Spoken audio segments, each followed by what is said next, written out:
ગીર સોમનાથના સૂત્રાપાડા બંદર વિસ્તારમાં પુરવઠા વિભાગની કાર્યવાહી શંકાસ્પદ સરકારી અનાજ ભરેલી છકડો રિક્ષા ઝડપાઈ છે। મોટા સમાચાર છે, બ્રેકિંગ ન્યૂઝ। સ્થળ પર ગેરકાયદેસર અનાજનો જથ્થો ભરેલી છકડો રિક્ષા ઝડપાઈ ગયું છે।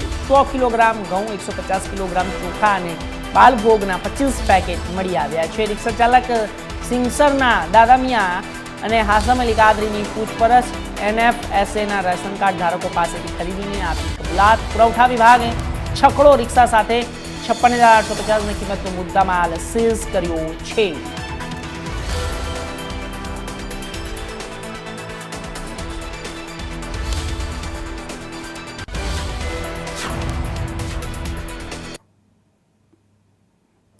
આપને જણાવી દઈએ કે જ્યારે શંકાસ્પદ સરકારી અનાજ ભરેલો છકડો રિક્ષા ઝડપાઈ છે।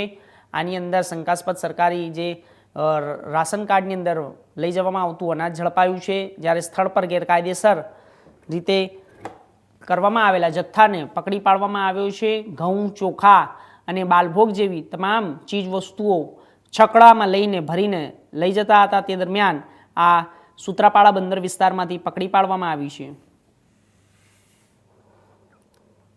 સુરત જિલ્લાના બારડોલી તાલુકાના